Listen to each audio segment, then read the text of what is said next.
Hello friend, इस video में बात करेंगे IDBI assistant manager PGDBF self given exam analysis and expected cut off 2022 के बारे में। तो चलिए सबसे पहले बात कर लेते हैं सेल्फ गिवन एग्जाम एनालिसिस के बारे में। तो सबसे पहले बात करते हैं लॉजिकल रीजनिंग की। और जो डीआई का सेक्शन आया था जिसमें 60 क्वेश्चन दिए हुए थे, तो इसमें बात करें तो एक दो पजल को छोड़ दें तो सारी पजल मॉडरेट टू डिफ़िकल्ट थी और उन्हें बनाने में काफ़ी प्रॉब्लम हो रही थी। सबसे पहले इजी पजल्स की बात कर लेते हैं। एक लीनियर रो में पजल पूछी गई थी जिसमें से आपको 9 पर्सन्स को अरेंज करना था नॉर्थ और साउथ फेसिंग। ये पजल ईजी थी। और एक पजल आई थी जो कि ईयर बेस्ड पजल थी जिसमें 2022 के हिसाब से ईयर दिया हुआ था और उस हिसाब से सॉल्व करना था। वो भी थोड़ी इजी पजल थी, मॉडरेट भी बोल सकते हैं आप लोग। और बाकी जितनी भी पजल आई थी, एक अनसर्टेन सर्कल की पजल आई थी जिसमें वेरिएबल भी दिया हुआ था, वो भी टफ थी पजल।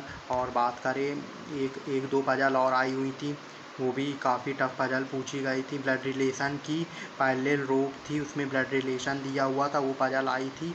ब्लड रिलेशन भी था और पैरेलल रो भी थी, तो वो भी पजल टफ थी, बनाने में काफ़ी प्रॉब्लम हो रही थी।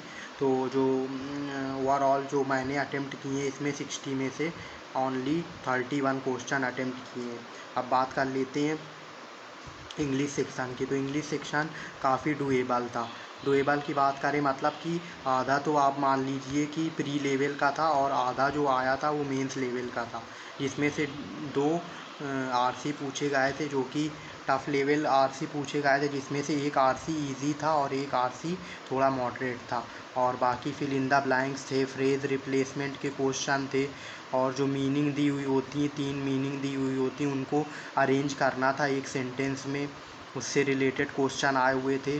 और साथ में फिलर्स का भी शायद कुछ क्वेश्चन आए हुए थे। और हाँ, कनेक्टर्स के क्वेश्चन भी आए हुए थे। और स्टार्टर से रिलेटेड 3 से 4 क्वेश्चन आए हुए थे।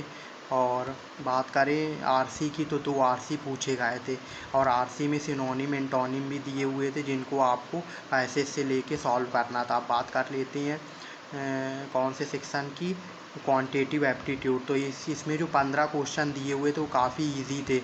इसमें से नंबर सीरीज़ और सिंप्लीफिकेशन यानी कि अप्रॉक्सीमेशन और क्वाड्रेटिक इक्वेशन काफ़ी इजी थे। 10 क्वेश्चन करीब अर्थमेटिक के थे जो कि मॉडरेट लेवल के थे।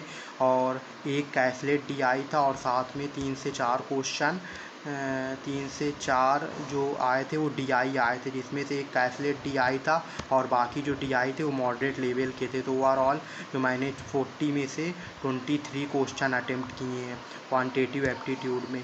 और बात करें रीजनिंग की तो रीजनिंग में एक फ्लैट फ्लोर की पजल आई थी जो कि काफ़ी टफ थी, डिफ़िकल्ट लेवल की पजल थी जो कि मुझसे नहीं बन पाई एग्ज़ाम में। और बात कर लेते हैं अब जीए सेक्शन की। तो जीए सेक्शन तो एकदम हिला देने वाला था। आप कुछ भी पढ़ के गए होंगे, कहीं से भी पढ़ कर गए होंगे, क्वेश्चन नहीं आए थे क्योंकि काफ़ी क्वेश्चन डेटा बेस्ड पूछे गए थे। ओवरऑल पूरा पेपर ही डेटा बेस्ड जीए में पूछा गया था। अगर आप 3 से 4 क्वेश्चन को छोड़ दें 5 क्वेश्चन को, तो बाकी सारे क्वेश्चन डेटा बेस्ड थे। और बात करें कंप्यूटर के 20 क्वेश्चन आए हुए थे जो कि जिसमें से 10 क्वेश्चन तो आसान थे और 10 क्वेश्चन जो थे वो मॉडरेट टू डिफ़िकल्ट लेवल के थे जिनको बनाने में काफ़ी प्रॉब्लम हो रही थी। और बात कर लेते हैं इसके कट ऑफ की। तो इसका जो कट ऑफ जाएगा जनरल कैटेगरी के लिए 80 के अराउंड जाएगा आउट ऑफ 200। 80 के अराउंड आपको कट ऑफ देखने को मिलेगा। और बात करें ओबीसी और ईडब्ल्यूएस कैंडिडेट की तो 75 के अराउंड आपको कट ऑफ देखने को मिलेगा।